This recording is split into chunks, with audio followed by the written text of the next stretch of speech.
y buenas prácticas realizadas para que estos procesos puedan convertirse realmente en un atractivo, en un incentivo para que los ciudadanos puedan acreditar sus competencias, mejorar sus cualificaciones y, en consecuencia, mejorar también sus posibilidades de colocación.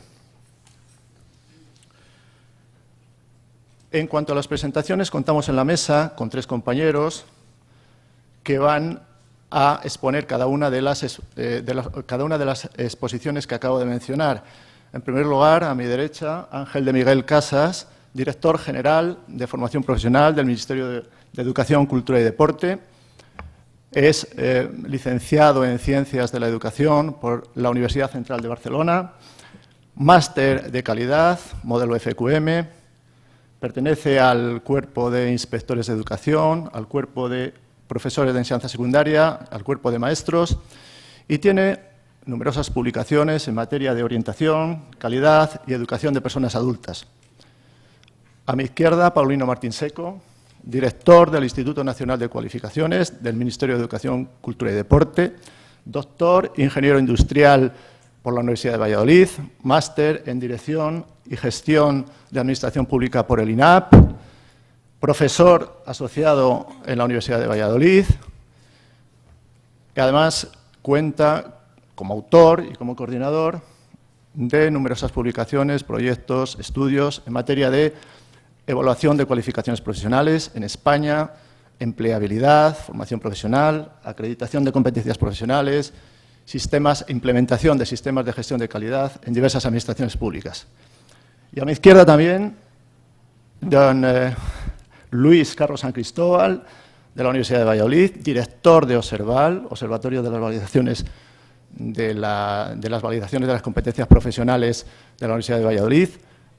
Es licenciado y doctor en Pedagogía, es profesor del área de métodos e investigación del Departamento de Pedagogía de la Universidad de Valladolid y, fundamentalmente, y por lo que nos afecta en esta mesa, es el responsable del informe de España sobre inventario de competencias europeo año 2016.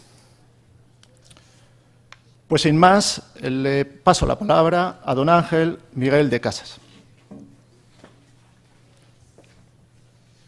Buenas tardes a todos y a todas. Disculpas por la saturación de mi intervención.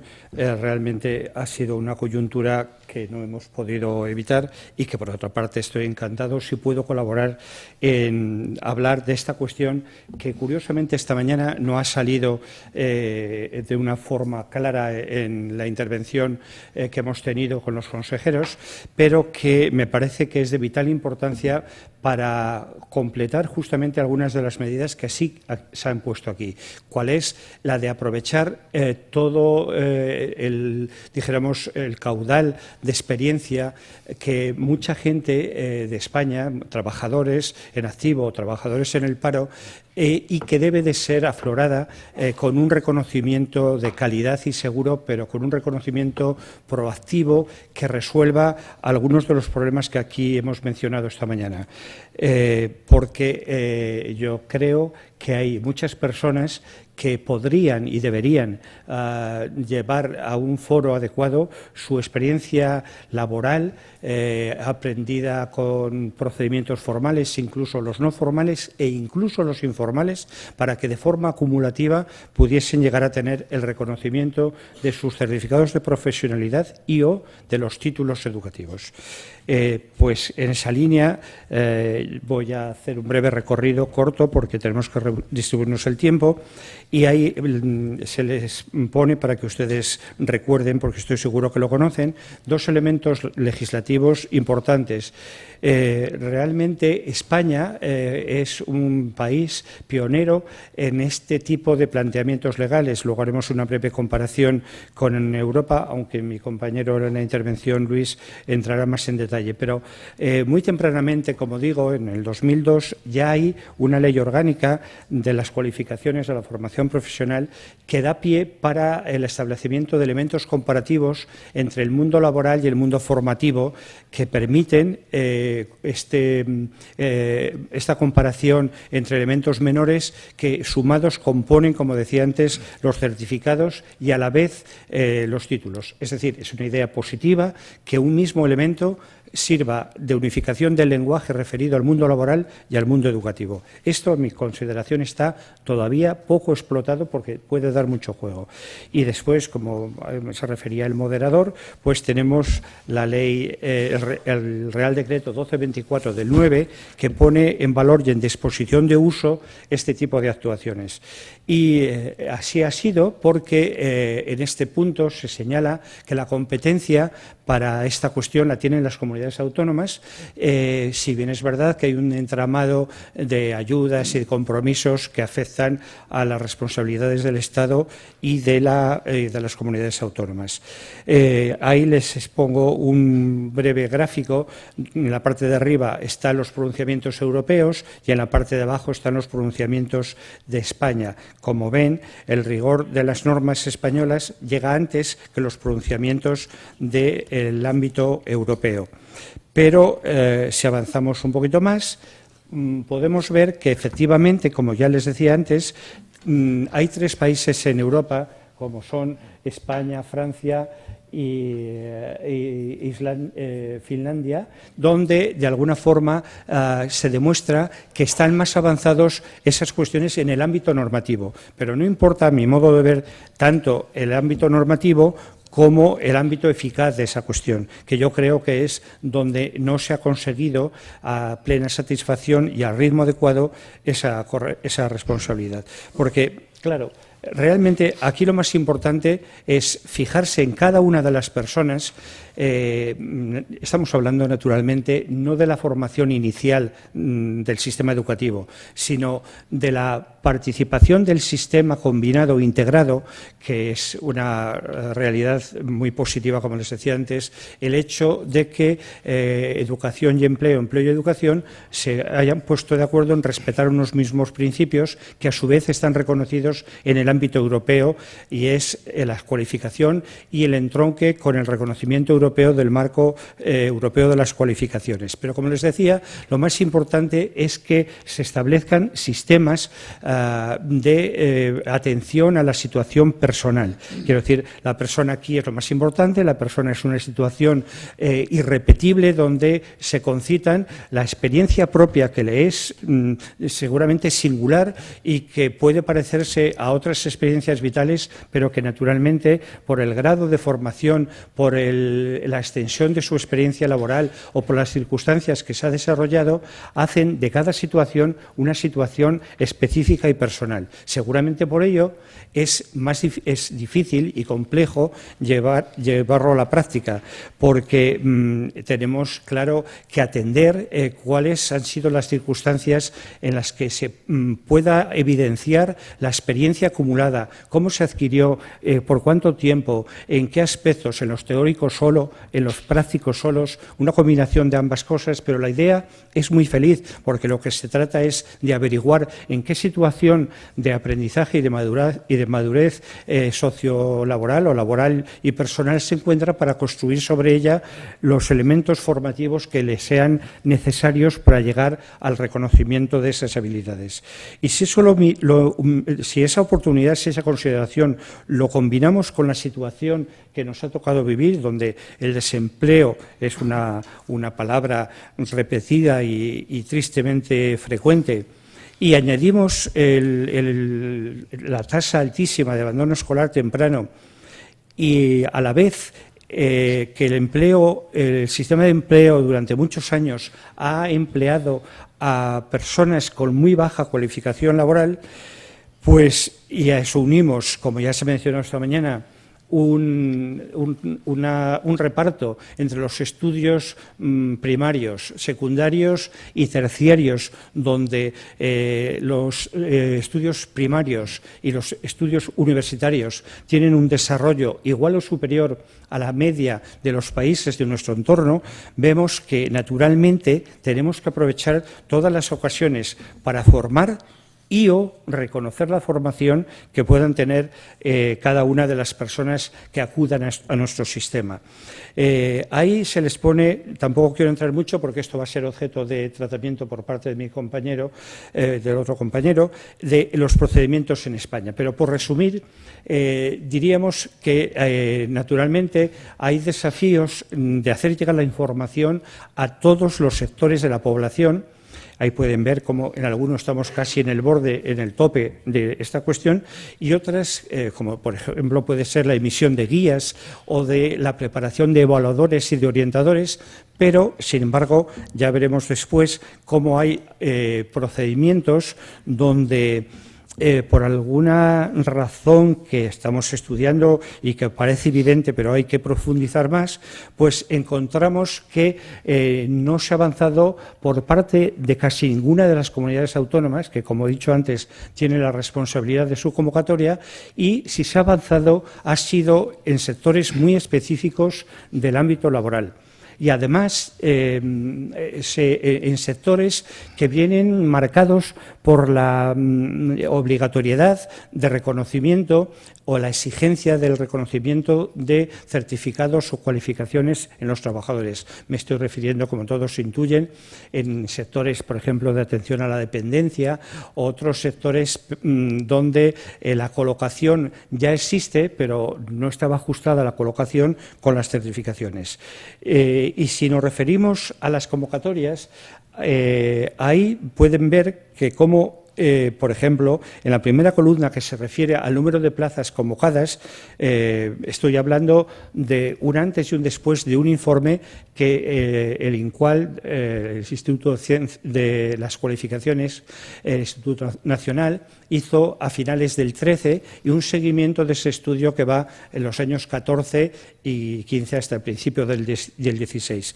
Pues es muy curioso, no les voy a cansar, pero lo van a ver ustedes. Miren, la primera columna se refiere al número de vacantes o de plazas que se convocaban, que realmente esto también hay que explicarlo un poco, porque la sociedad seguramente no entiende cómo los títulos, por ejemplo, de bachillerato o de secundaria no tienen límite, es decir, que los adquiere todo el mundo, que hace lo que tienen que hacer y que no hay limitación de la emisión de esos títulos, y sin embargo esto, por el mismo procedimiento, lo caro que era y la implicación de tantos agentes, salieron, este es un sumativo de las distintas comunidades autónomas, y sale un número determinado de plazas.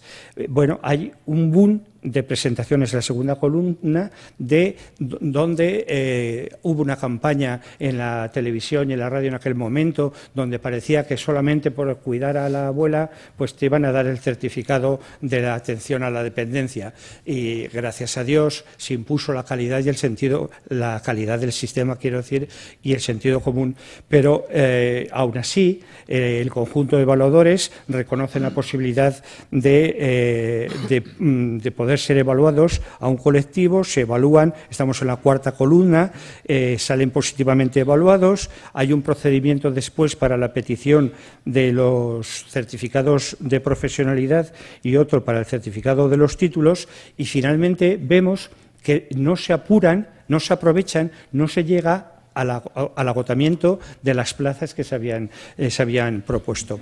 Esto nos tiene que hacer reflexionar, porque realmente yo creo que la experiencia nos indica que debemos de diversificar en los campos donde puedan ser anunciadas y propuestas las vacantes para que se cubran.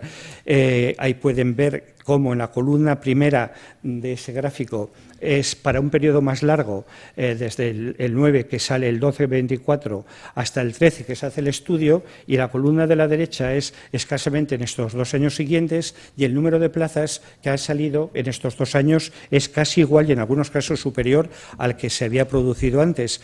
Es decir, que no vamos mal, pero sin embargo hay cosas que tienen que mejorarse, porque, por ejemplo, en este gráfico pueden ver en la parte de la izquierda la concentración de las convocatorias en sectores propios, mientras que otros sectores continúan sin haber habido en ninguna de las comunidades autónomas ninguna emisión. Y fíjense ustedes si hay diversidad de profesiones y de situaciones laborales en el ámbito de la automoción, en el ámbito del comercio, de la industria. ¿Qué ocurre? Que los empleos están agotados y de momento no le urge al personal llevar la certificación. Es una posible explicación, pero yo creo que debemos de profundizar en ese punto porque los datos son muy variados dependiendo de las comunidades autónomas que los hagan. Hay algunas comunidades autónomas que han tenido una única convocatoria, ha habido otras comunidades autónomas como Aragón o Andalucía que han tenido muchas y naturalmente esto ya depende un poco de la urgencia, la presión, la concienciación que en cada momento los responsables de esas convocatorias tengan o tengamos. Y, por tanto, yo creo que, bueno, realmente podríamos concluir como un balance global de esta cuestión cómo la acreditación de las competencias en España ha tenido un desarrollo normativo temprano. Está bien claro quién tiene las competencias, que son cada una de las administraciones autonómicas. Está bien claro que cada una ha hecho un desarrollo seguramente a la demanda o saliendo al paso de las peticiones o necesidades que pudiese tener en su ámbito, pero está también muy claro que debemos, y esto yo lo digo desde mi punto de vista, que coincide naturalmente con mis compañeros colaboradores en la Dirección General de Formación Profesional, yo creo que tenemos que insistir, continuar, aumentar y diversificar la oferta del reconocimiento de la práctica laboral para caminar hacia un reconocimiento de las situaciones laborales por acumulación y reconocimiento y validación de las experiencias laborales adquiridas por procedimientos formales, no formales e incluso los informales, que son tan potentes y tan necesarios de reconocer como podían ser los más evidentes, aunque lleven más trabajo para los orientadores y para los centros educativos, que creo sinceramente que si un centro educativo está habilitado para la emisión no solo de certificaciones en algunos casos a los que hay que llegar, pero sobre todo de títulos, ¿cómo no va a estar un centro en su complejidad y en sus elementos personales preparado para validar y certificar los conocimientos parciales o totales en determinados campos laborales? Muchas gracias. Gracias.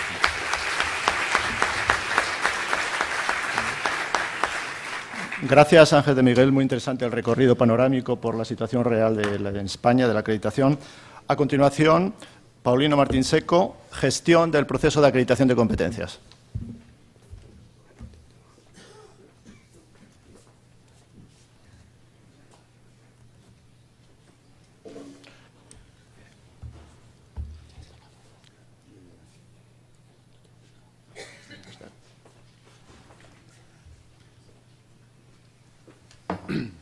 Bueno, pues buenas tardes a todos. En primer lugar, me gustaría agradecer a la Consejería de Educación la invitación a participar en este foro de formación profesional Nuevos Desafíos y agradecer la presentación al moderador de esta mesa.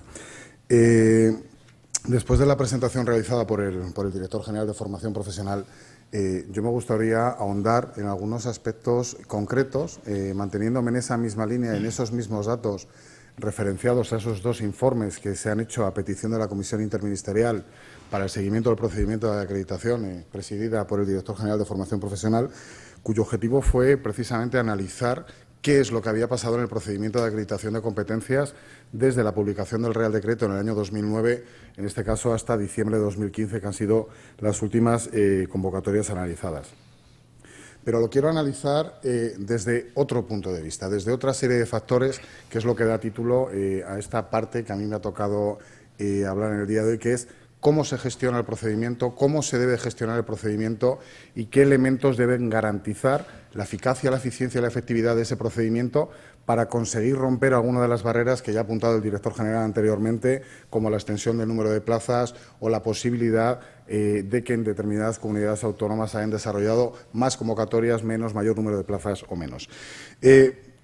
Nos hacía antes el señor Belil, el representante de la Fundación Berstermann, esa referencia al pasado. Y parece mentira que, a pesar de que ese recorrido que nos hacía antes el director general, de que en España a partir del año 93 ya se empieza a valorar la necesidad de capitalizar los conocimientos que tenían los más de 9 millones de personas que hay en España trabajando y siendo productivos y eficaces, pero sin ningún reconocimiento, la necesidad de valorar esas competencias que ya tenían inicialmente adquiridas. Desde la Edad Media, nos apuntaba, ya existe esa valoración, pero en el año 2014 el CEDEFOP, que es el Centro del Desarrollo de la Formación Profesional, representante de la Unión Europea, en este caso en materia de formación profesional, hizo una definición de qué es la validación de los aprendizajes. En el concepto europeo, luego entrará el profesor, el doctor Carro, más a puntualizar, el concepto de validación es similar al que utilizamos aquí en España para la acreditación de competencias. Lo definen como un proceso. Luego, y aquí incidiré posteriormente, desde el momento que se trata de un proceso, es posible gestionarlo como tal, es posible mejorarlo, racionalizarlo, simplificarlo y dotarlos de mecanismos de seguimiento, control y de indicadores que nos permitan determinar su grado de consecución de los objetivos previamente marcados, que confirma un aprendizaje que se ha adquirido en diversos foros, y antes hacía en la mesa anterior referencia a la lentitud del sistema, si es garantista o no es garantista. Yo creo que esta es una de las claves del sistema. Estamos tratando de medir aprendizajes adquiridos por cualquier vía, en cualquier momento. Hoy cualquiera con una tablet puede ser carpintero, pastelero, pintor, pero tenemos que ser capaces de que el reconocimiento de esos aprendizajes tengan un reflejo formal, a través de un título de formación profesional o de un certificado de profesionalidad. Y eso requiere la utilización de una serie de estándares de calidad que tenga referencia tanto en el ámbito educativo como en el ámbito laboral.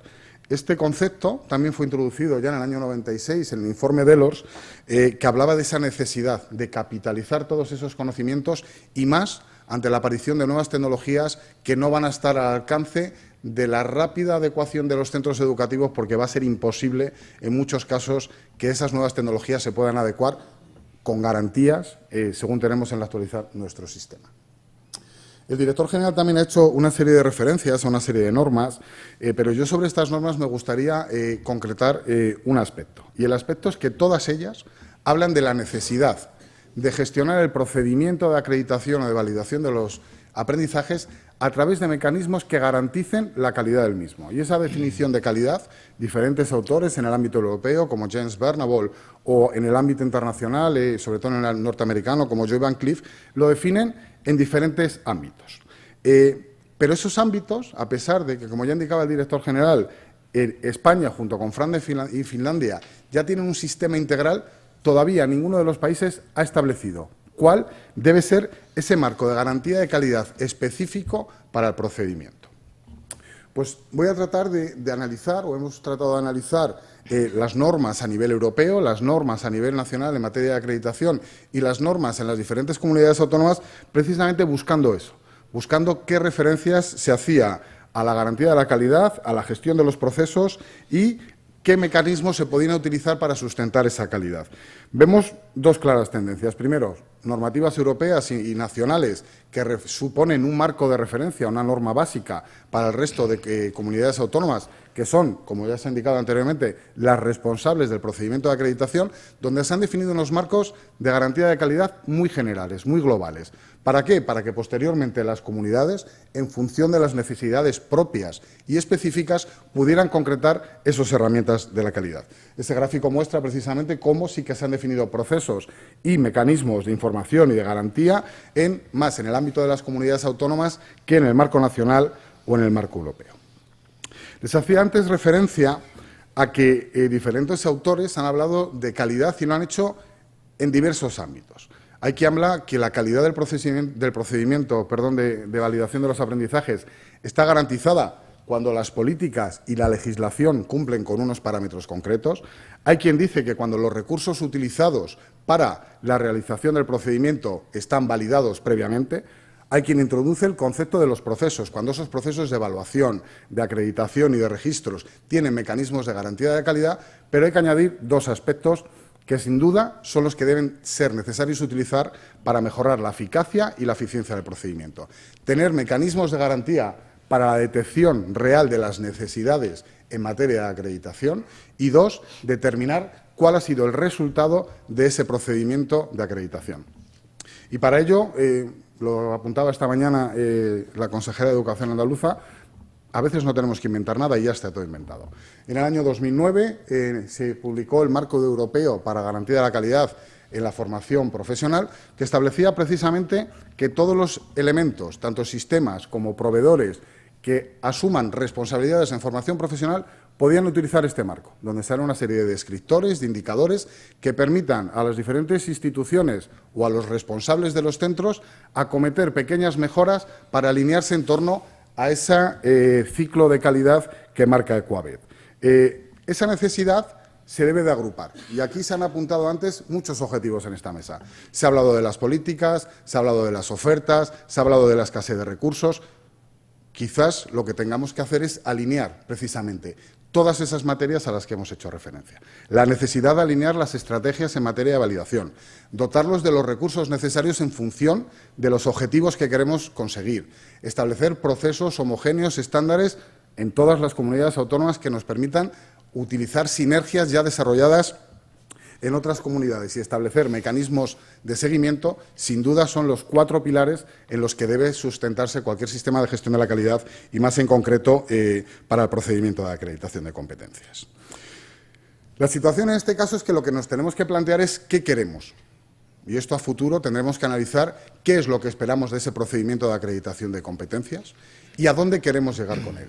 Si queremos que sea una vía de acreditación exclusivamente, si queremos que sea un elemento, como apuntaba en una de las diapositivas el director general, para la mejora de la empleabilidad, si queremos que sea un elemento para fomentar el aprendizaje a lo largo de la vida, la cohesión social, la mejora de la productividad, tendremos que marcar esa visión. Y a partir de esa visión definir 2 elementos. Primero, los procesos a través de sistemas que ya están implantados en cualquier ámbito de la organización industrial, que aquí se ha hecho también referencia a la utilización de esos mecanismos, definir los procesos que sustentan, establecer el desarrollo de cada uno de esos procesos, asociar indicadores que permitan determinar el grado de evolución y a partir de ahí gestionar esos procesos. Pero necesitamos algo más. Si solo establecemos mecanismos administrativos para el desarrollo, seguramente fracasaremos. Es necesario determinar qué objetivos necesitamos. Y es necesario que podamos alinear los objetivos con los procesos. A partir de ese momento será cuando podamos alinear las políticas públicas con los recursos y, sobre todo, con las necesidades de los ciudadanos. Esto que muestro aquí, que no se ve absolutamente nada, supongo, lo que muestra es precisamente un ejemplo de cómo podría ser un mapa de proceso para el procedimiento de acreditación establecido en esos 4 grandes bloques a los que hacía antes referencia, pues que pasarían desde la detección de las necesidades, de la difusión real del procedimiento, como indicaba antes el director general, una difusión real que permita que acuda quien realmente tiene opciones de conseguir esa acreditación, una planificación adecuada de convocatorias, tanto en el número de plazas como de cualificaciones, y un desarrollo normativo tanto a nivel nacional como a nivel autonómico. Deberíamos ir planteando objetivos, en este caso, para cada uno de ellos. Voy a pasar un poquito más rápido porque andamos un poquito apurados. Los objetivos, al final, lo que debemos de plantearnos es que esos objetivos políticos que debemos de plantear, que plantean las consejerías y las direcciones generales, a través de escuchar y participar a los agentes sociales y a los incluidos empresariales y sindicales, debemos de tratar de unificarlos. ¿Unificarlos a través de qué? De los procesos que realizamos efectivamente. Solamente así seremos capaces de alinear esos 2 ámbitos, lo estratégico y, por último, lo operativo. No quiero entretenerme mucho más.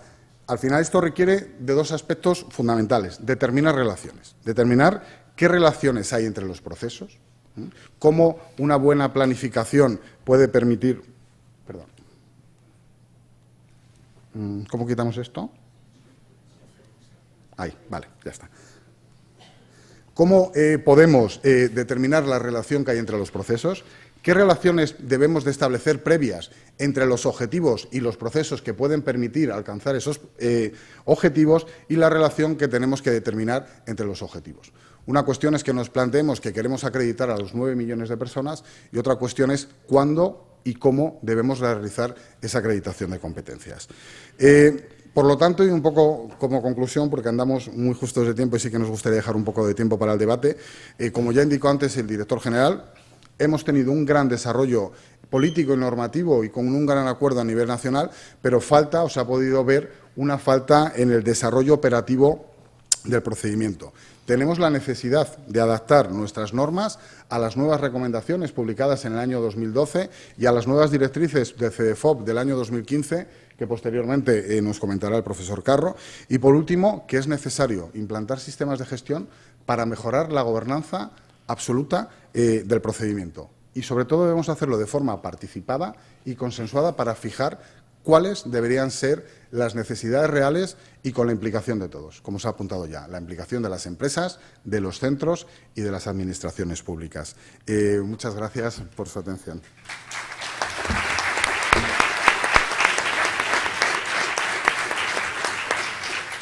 Gracias, Paulino. Gracias por el diagnóstico y las posibilidades de mejora que apunta, sobre todo en la gestión de procesos, en el mapa de procesos. Y a continuación, Luis Carro San Cristóbal nos hablará del futuro de la acreditación de competencias en Europa, concretamente de la Guía Europea.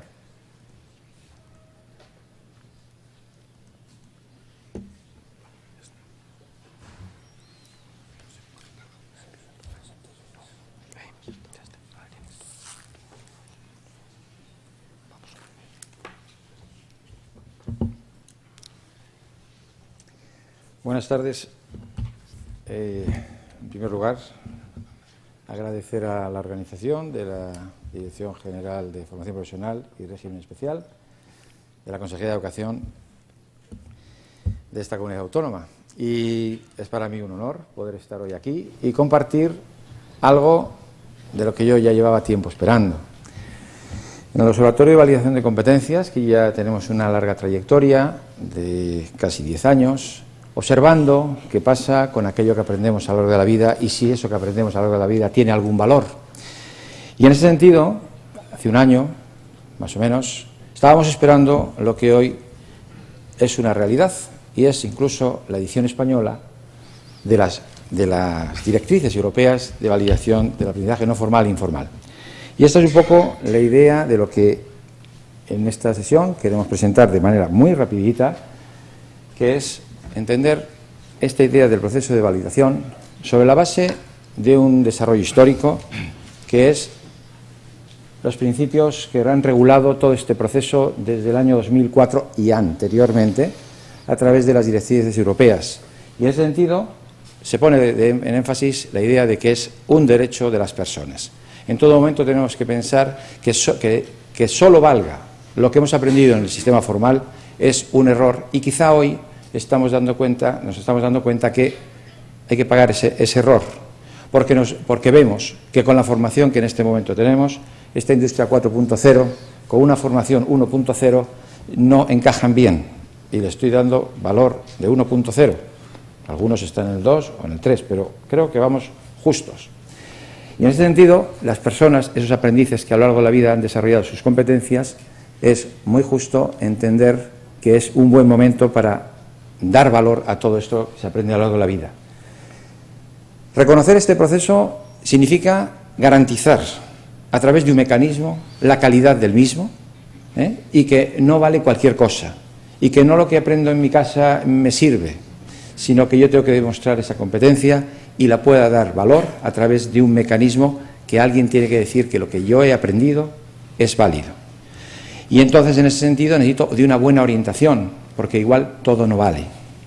Necesito desarrollar mecanismos, metodologías, procedimientos, instrumentos que de alguna forma sean por todo el mundo conocidos, sean transparentes y que permitan la trazabilidad de cualquier proceso de reconocimiento. Y finalmente, la idea de la imparcialidad. Yo no me puedo enfrentar ante un tribunal, un jurado, que valora mi experiencia, qué competencia he adquirido, si sé hacerla bien o mal, en función de que me conozca más o menos, en función de que sea amigo o no, en función de una serie de criterios que de alguna manera tienen que estar por encima, tienen que ser transparentes, y que estos profesionales que evalúan la competencia que yo adquiera tienen que ser profesionales bien preparados y que de alguna manera mantienen esa neutralidad. Vamos a ver algunos detalles. Repetimos los tres el mismo esquema porque esta es la referencia del inventario europeo. Llevamos ya una experiencia larga, desde el año 2004, con el informe Ecotec, que fue un informe breve, y que a lo largo de estos 4 informes completos, que sería 2005, 8, 10 y 14, se ha ido viendo la evolución que han experimentado los diferentes países, donde concretamente al principio España pues era solo una experiencia, había una experiencia que se hizo de forma piloto, se recogió ya en el informe 2005, el proyecto ERA, pero era con un pequeño número de personas, donde se recogía la experiencia de validar esa competencia profesional.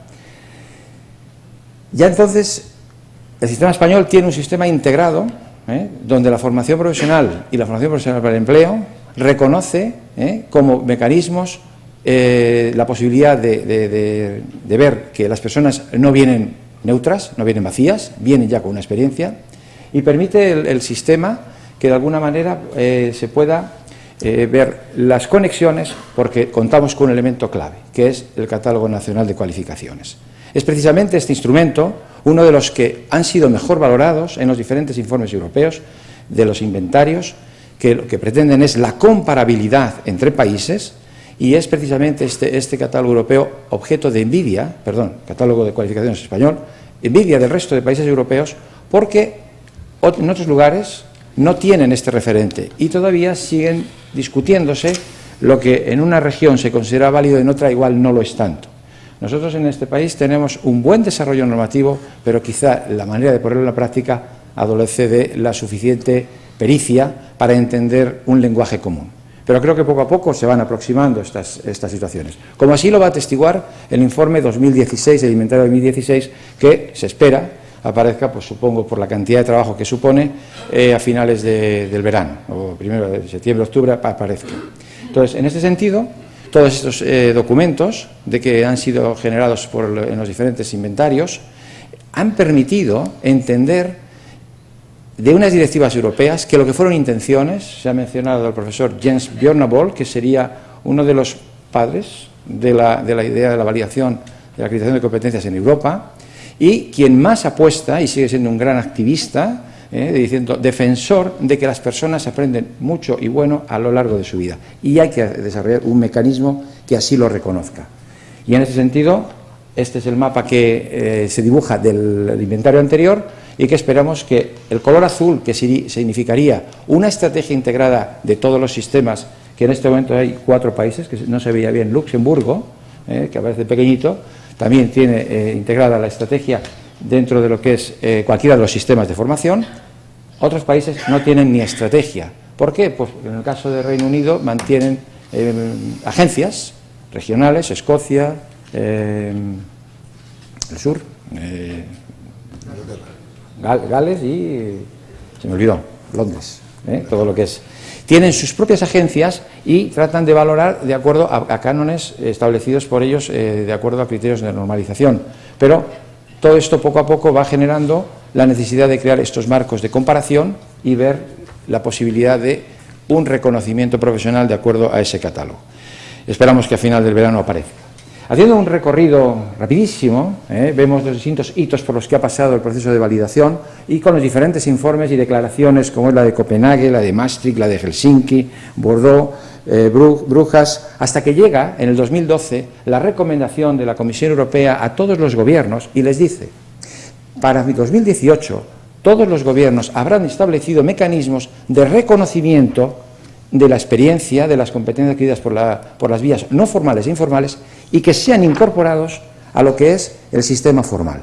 Entonces, aquí España tiene ya un gran recorrido, otros países están a medio camino, hay países que se resisten muchísimo a que esto sea viable, pero yo creo que de alguna forma al final se va a imponer el sentido común y la cordura de pensar en esa sociedad 4.0, 5.0 o 23 del siglo XXI, en una palabra. Necesitamos pensar de otra manera, pero con argumentos de otra manera, no con los argumentos viejos, pensar en las cosas nuevas. Necesitamos reaprender, y esta cuestión a veces no es fácil. Han ido apareciendo distintas publicaciones, distintos informes, como es el 2007, diferentes guías, y el 2009, que fue las primeras directrices europeas en validación. Han salido informes vinculados al mundo del trabajo, aprender en el puesto de trabajo, las empresas como entidades de validación.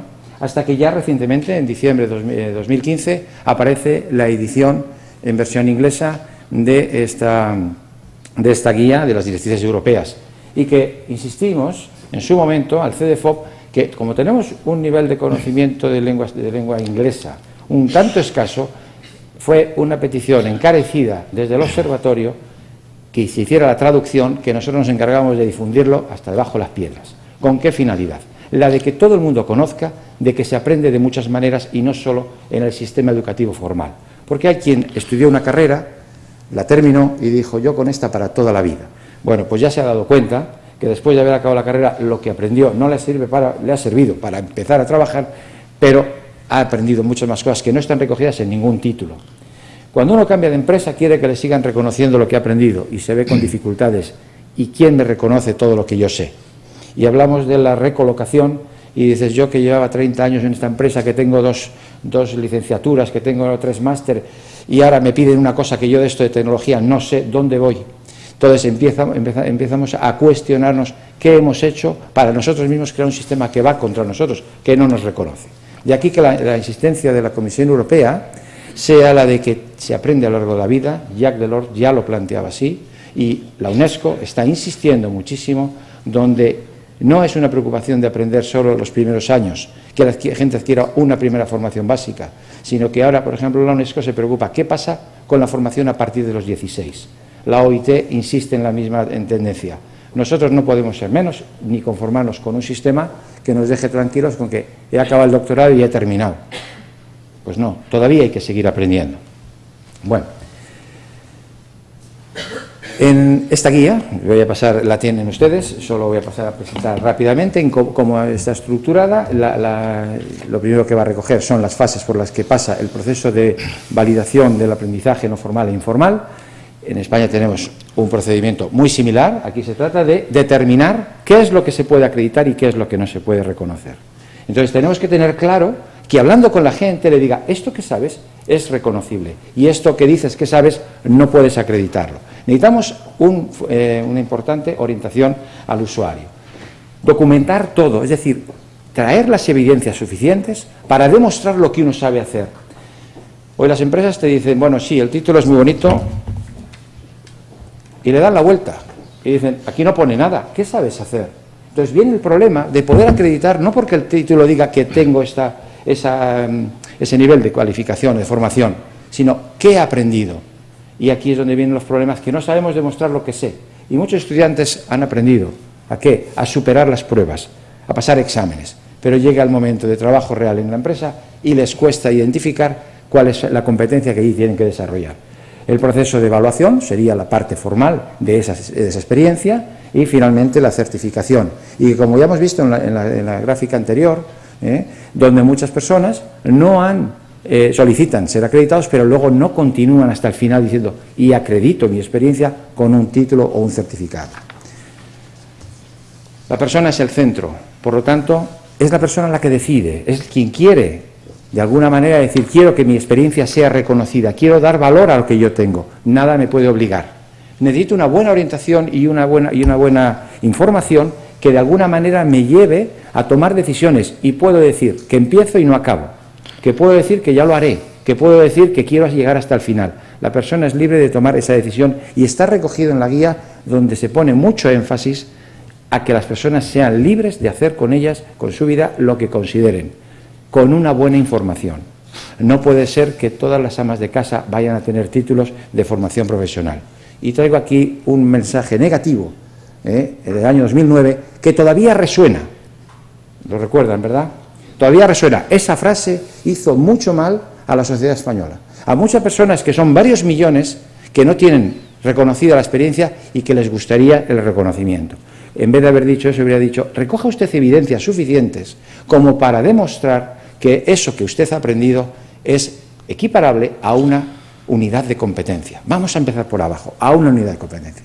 Y en un proceso de reconocimiento de todo ese proceso, de todo ese conjunto, si las sumamos todas sus competencias, quizás sea un certificado. E incluso más, si aprende un poquito de inglés y de paso algo de prevención de riesgos y formación y orientación laboral, le podemos dar un título, es decir, complete usted su formación. Para poder llevar a cabo todo este proceso, no me entretengo porque voy justo, voy bien, voy muy rápido. No, está bien, está bien. Para elaborar y poner en marcha todo este proceso de validación de las competencias, la Comisión Europea, o sea, CEDEFOP, como un organismo responsable de poner en marcha toda esta idea, dice bien claro de la importancia de la información, la orientación y el asesoramiento. Etapas clave. Y en los informes que estamos haciendo se detecta que uno de los grandes problemas es la falta de información, una información no del todo clara y la orientación incompleta. Hay personas que se presentan a los procedimientos de validación, de acreditación y dicen, vengo a por mi título, ¿qué tengo que hacer? Dice, oiga, ¿usted no le han dicho que esto es para acreditar estas unidades de competencia? Yo vengo a por mi título. Y cuando le dicen que no hay título, que tiene que continuar, dice, entonces no me interesa. Cuando lo que tendríamos que hacer es potenciar que la persona llegue hasta el final. Entonces, es muy importante una buena información. Es muy importante que las partes interesadas estén bien coordinadas y el mundo de la empresa, el mundo de la formación, el mundo de la administración, la 4 hélice de esta mañana, todos los agentes deben estar alineados sabiendo que están hablando del mismo lenguaje y genera mucha confusión cuando uno va a un puesto de trabajo y escucha un mensaje y va a un centro de formación y le dice que aquello no vale, y le dicen en la administración no lo sé, o hay cierta descoordinación en un momento determinado. Y las directrices están claras. Necesitamos que a la vez todo este planteamiento de acreditación esté vinculado a un marco de cualificaciones. Se nos llena la boca, somos europeos, el marco europeo de cualificaciones, pero llama la atención ver cómo al final, incluso dentro del propio país, tenemos la coordinación. Digo que tenemos una ventaja, que es el catálogo nacional. Eso ya es un gran paso. Pero en aquellos países donde no existe el catálogo, no existe esto, va cada uno a su bola. Tenemos el ejemplo de Italia, con buenas prácticas en algunas regiones y con prácticas inexistentes en otras. Es decir, hay de todo. Los modelos pueden ser muy variados. Necesitamos tomar de referencia el marco de cualificaciones, en el sentido de que es nuestro referente con el cual comparar. Yo sé o puedo demostrar que lo que he aprendido conecta con esta cualificación, con esta competencia. Necesitamos en todo momento hacer mención a los estándares de un puesto de trabajo, de una cualificación, de una ocupación. Y necesitamos basarlo en resultados de aprendizaje. Los learning outcomes, que son aquellos resultados de qué has aprendido con tu formación o con tu práctica, qué es lo que has aprendido. Y traer las evidencias que demuestran lo aprendido es poner en valor todo lo que el ciudadano aprende. No podemos olvidar la garantía de la calidad de la que se ha mencionado ahora mismo. Y, finalmente, las competencias de los profesionales de la validación. Voy a hacer un cursillo de 15 horas, de 10 horas, de 6 horas, de 40 horas, de 70 horas. Digo números que en España hay muchos números diversos, dependiendo en qué comunidad se habilite un asesor o un evaluador. Si dijera que en Malta esto es un título propio, si dijera que en Noruega son 2 años de formación para habilitarse para acreditarse como persona habilitada en validar la competencia profesional de otro, no nos vale un cursillo de fin de semana, no nos vale. Insiste el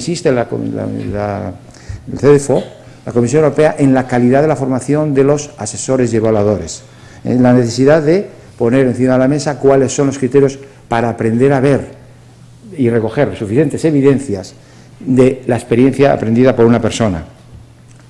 ¿Dónde se lleva a cabo la validación? En muchos contextos, principalmente en el sistema formal. Pero empieza a aparecer procesos de validación con lo que llaman recursos educativos abiertos. Probablemente todo el mundo empiece a escuchar lo de los cursos MOOC, los cursos masivos, abiertos, gratuitos, en línea, donde cualquiera puede hacer un MOOC. Cualquiera puede hacer un curso, pues cualquiera no, porque no todos los cursos valen, no todo vale. Necesitamos saber que esos cursos están validados, que tienen unos mínimos de garantía de calidad. España ha experimentado el mayor crecimiento del mundo en oferta de cursos MOOC. Ya les digo que no valen para mucho, no voy a decir para nada porque para algo valdrán, pero ¿quién está detrás? ¿Quién valida todo esto? Esto es un tema de preocupación en este momento en el sistema universitario y que se está uno cuestionando si esto llega a algún sitio o no llega. Y cómo, curiosamente, Estados Unidos, el Instituto Tecnológico de Massachusetts, que son los pioneros y creadores de esto, le dan un reconocimiento más relativo. O sea, tenemos que ser un poco cuidadosos en decir, vamos a ser como aquellos. Ya sabéis que en España somos especialistas en la copia, pero y más. Y a veces nos pasamos en la frenada. Las empresas como entidades de validación, importantísimo. Claro, es un papel que igual dice, a mí no me toca. Sí, no, sí toca, sí toca. Esto toca a todo el mundo que de alguna manera está vinculado en la producción y la formación, que como he dicho antes, si es 4.0, deme usted formación 4.0. Pregunto, ¿estamos preparados como docentes para ser docentes 4.0? Puede que igual tengamos que revisar. Necesitamos algo muy importante, que es, como digo, vinculado a las personas. Lo llama aquí auditoría de competencias, Skills Audit. Se traduce en inglés, pero esto tiene en el concepto francés bilan de compétence, en el concepto italiano bilancio di competenze, y podríamos traducirlo como el balance de competencias. El balance de competencias, para una persona que no ha completado toda la formación reglada, es ese proceso de reconocimiento de lo que ha aprendido y de alguna manera le podamos orientar en una reinserción laboral, en una creación de un itinerario individualizado, a partir de lo que sabe, saber lo que le falta y orientarle a un determinado lugar que se ajusta a las capacidades y competencias que esa persona tiene. Esto es necesario, ajustar. De ahí que ahora tengamos que el puesto de trabajo está pidiendo competencias que la formación no se las da.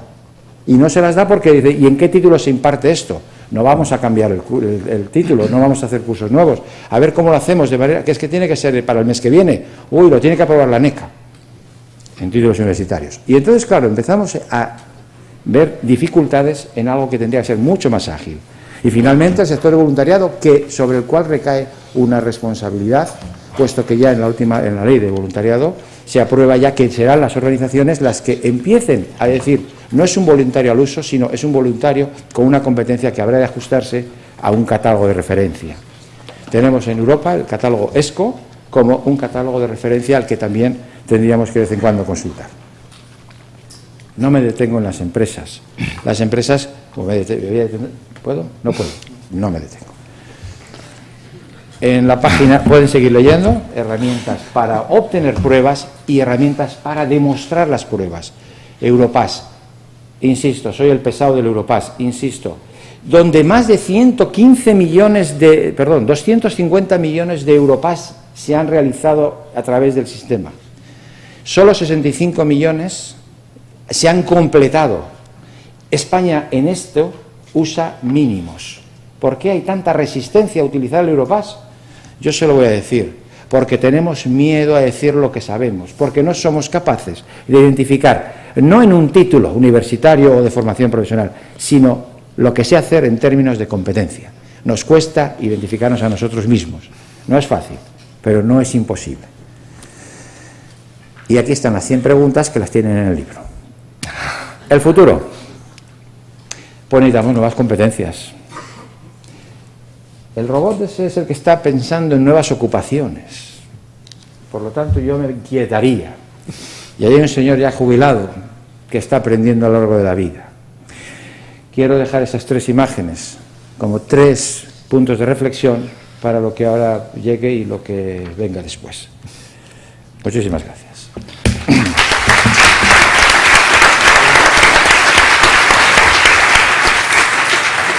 Gracias, Luis Carro. Gracias sobre todo por la síntesis de todo el repertorio europeo y también gracias por la apuesta por el aprendizaje a lo largo de la vida que ha hecho al final. Bien, por cuestiones de tiempo vamos a terminar ya. A mí sí que me gustaría, teníamos preparado unas preguntas, pero voy a cerrar con unas conclusiones que he tomado nota. Bueno, en primer lugar, la acreditación de competencias en España ha tenido un desarrollo normativo temprano, pero no operativo. Debemos adaptar nuestras normas y procesos a las recomendaciones europeas, tanto en materia de validación como de calidad. La utilización de sistemas de gestión puede mejorar la gobernanza del procedimiento. Debemos configurar los procesos como procesos permanentes en centros evaluadores, podrían ser los centros integrados de formación profesional de referencia en las familias profesionales que tengan implantadas. Es necesario, y ha quedado claro, que hay que aumentar significativamente la oferta de cualificaciones objeto de evaluación y acreditación para dar respuesta a las necesidades de cualificación de la ciudadanía y de los sectores productivos. Y, en fin, indudablemente queda mucho camino por recorrer. Muchas gracias.